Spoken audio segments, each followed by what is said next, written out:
queria primeiro te perguntar, os Estados Unidos ainda oficialmente não entrou, né, nesse conflito. Mas aí eu estava lembrando, uma das promessas de campanha do presidente americano, Donald Trump, era que não iria entrar em guerra, não ia gastar dinheiro com essas questões. Mas agora está entrando. Apesar que para o presidente americano voltar atrás também não é um grande problema. Mas queria que vocês explicassem assim, qual que é o interesse também dos Estados Unidos em todo esse conflito. Isso. Não, realmente, a questão do Donald Trump agora, ele está fazendo um equilíbrio entre os aspectos internacionais, os reflexos internacionais e os reflexos domésticos dele se envolver diretamente no conflito, né? A gente recua um pouco, o que está acontecendo é que o Donald Trump, nos últimos dias, ele exigiu a rendição incondicional do Irã, falou que o Ali Khamenei era um alvo fácil e poderia ser atingido, mas que ele não tinha interesse nisso, e foi chamado a ideia de que ele poderia contribuir com o esforço israelense utilizando uma arma chamada Bunker Buster, uma bomba GBU-57, que é capaz de destruir a instalação subterrânea de Fordow. Essa é a GBU-57. É uma bomba que pesa em torno de 13 toneladas, 6 metros, um pouco mais de 6 metros de comprimento, em torno de 2.500 quilos de explosivos, é capaz de penetrar mais ou menos 60 metros na rocha, e a ideia é que ele seria lançado, ele só é lançado por um avião no momento, operacionalmente apenas o bombardeio furtivo B-2, que pertence aos Estados Unidos. Israel não tem nem essa bomba, nem essa aeronave. Israel, então, precisa ali dos Estados Unidos para continuar essa guerra, né? Para atingir esse alvo específico, que é onde ainda tem centrífugas operacionais atuantes, e também onde estaria, esse é o avião B-2 furtivo, ele tem baixa assinatura de percepção do radar, mas é onde ainda também estariam os 200 e poucos quilos de urânio enriquecido a mais de 60%, que teriam motivado a perspectiva de que poderiam gerar, se enriquecidos até 90%, a construção de 9 bombas, material físsil suficiente para equipar 9 bombas atômicas num espaço de semanas. Mas voltando ainda a questão do Trump e mudou um pouco, né, a narrativa, porque logo quando começou esse conflito, eu me recordo que começou a falar os Estados Unidos, a gente não tem nada a ver com isso, aí depois ele começou a se envolver, foi mudando um pouco, foi escalando, né? Sim, não, perdão, desculpa.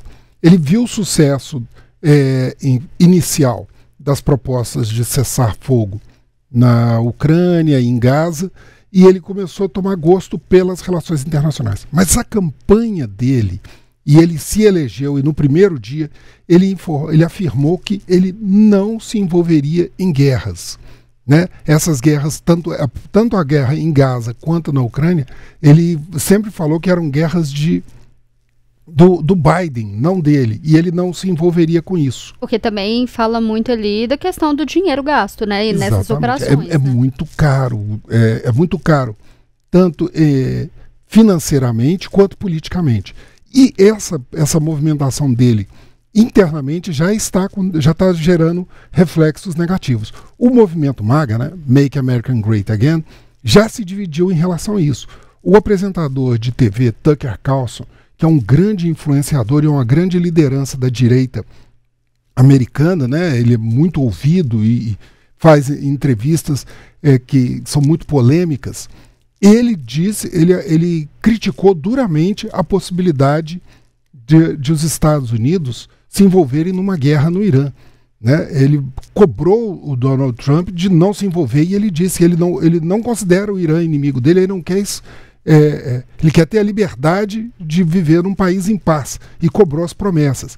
Uma deputada da Geórgia também fez duras críticas ao governo, exigindo que não se envolvesse em novos conflitos, né, que era a promessa. O Donald Trump tem respondido a essas críticas falando que assim, é inadmissível o Irã ter uma bomba atômica, né? Mas ele pesa isso, porque é exatamente o núcleo mais próximo de apoio é esse movimento republicano, né? E mais do que republicano, é um movimento conservador, nacionalista, que é o núcleo duro do apoio e que foi responsável pela eleição de Donald Trump, que é o Make America Great Again. Então ele fica se equilibrando nisso. Isso pode ter algum reflexo. A gente vê algumas pesquisas, não porque para o presidente americano não importa pesquisas, mas a gente já vê algumas pesquisas mostrando ali uma queda de popularidade. Se esse não cumprimento dessa promessa ali, isso pode afetar eleitoralmente? É uma questão que pode afetar nas midterms do ano que vem, que são as eleições do Congresso, tanto a Câmara quanto o Senado e vários governos de Estado. Ele quer ampliar a vantagem dos republicanos dentro do Congresso, tanto da Câmara quanto no Senado, e ele precisa ter um grupo coeso nesse esforço. Em relação às pesquisas, ele realmente não vai bem. Assim, a Reuters deu uma pesquisa recentemente ele tinha 42% de aprovação. A Fox News também, e olha que a Fox News é um canal que é bem alinhado aos republicanos, dá uma vantagem para ele, uma reprovação, perdão, de 51,6%. Ele comemorou uma pesquisa, apesar do Donald Trump não gostar de pesquisas, há uns dias atrás ele comemorou uma pesquisa da Insider Advantage que mostrava um resultado extremamente oposto. Assim, era 54% de aprovação para o governo Trump. Essa ele comemorou. Ele comemora quando quando a pesquisa é boa, a gente acredita, né? Então, nesse caso, ele levou muito a sério essa piada aqui, assim. Mas vamos lá. Então, ele tem essa questão interna e ele é muito cobrado, porque a questão do Oriente Médio tira ele do foco que era a disputa direta comercial com a China, né, para redução do déficit dos Estados Unidos em relação à China. A gente tem o problema, né, das tarifas, né, porque agora tirou foco, ninguém está falando disso, né? Não se fala, ele está tentando um negócio, ele já fechou alguns acordos com o Canadá, com o Canadá não, com o Reino Unido, né, com relação a isso, e ele está negociando com a China, etc.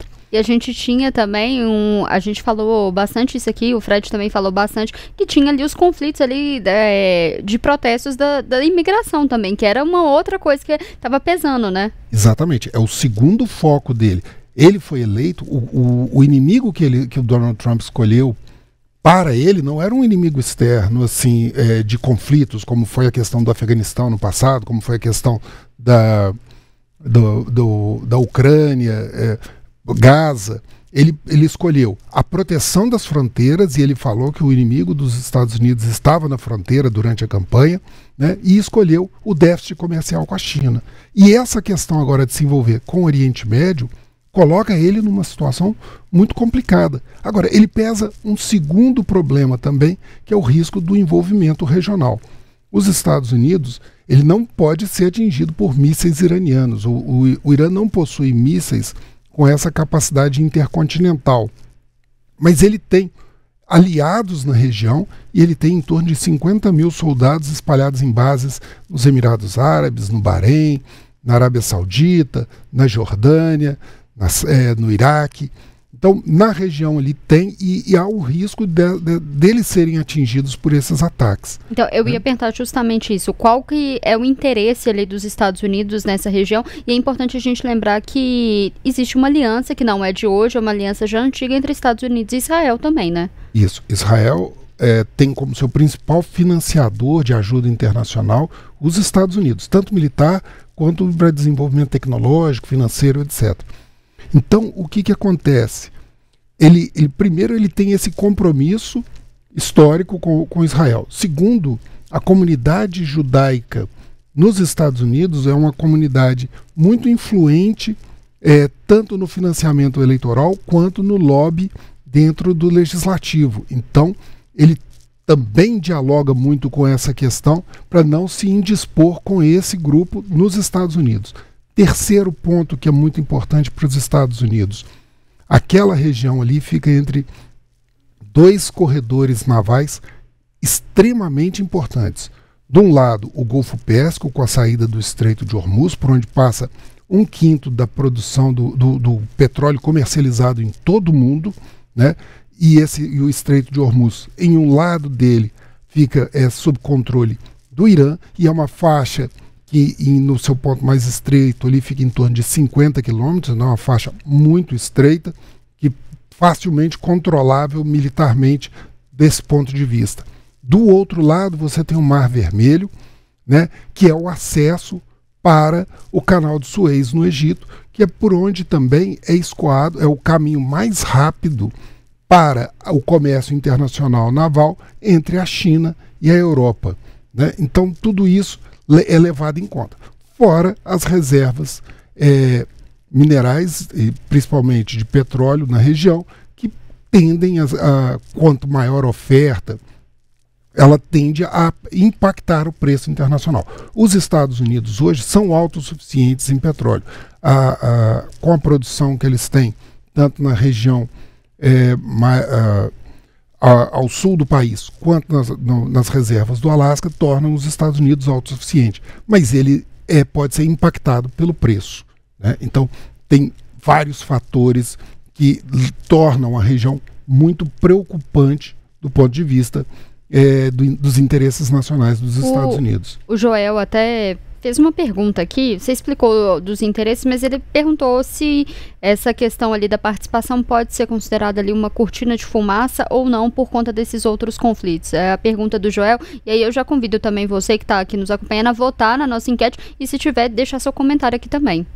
Olha, eu não acredito numa cortina de fumaça, porque seria uma cortina de fumaça mais explosiva do que os outros conflitos, né? Então não adianta, assim, você vai falar assim, não, nós alimentamos um conflito aqui para esconder os outros. O conflito em Gaza, do ponto de vista humanitário, já se tornou uma catástrofe, né? Do ponto de vista político, se tornou uma situação do qual Israel tem dificuldade de sair, do qual a Palestina não consegue mais avançar. O Irã também se viu extremamente envolvido nisso e está pagando o preço hoje. Então não é uma situação, não é uma coisa que o custo de se envolver num conflito contra uma potência regional como o Irã seria extremamente elevado, né? Muito maior do que o custo que ele já está arcando ali em Gaza. Se a gente for falar dos conflitos internacionais, a questão da Ucrânia, por exemplo, não chega a ser... esconde no noticiário, mas o conflito continua em andamento lá, com graves perdas de ambos os lados.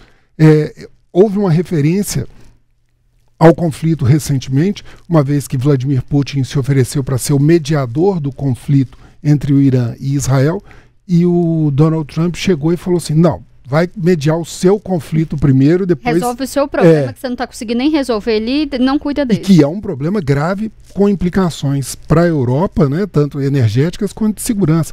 Então, ele também não pode...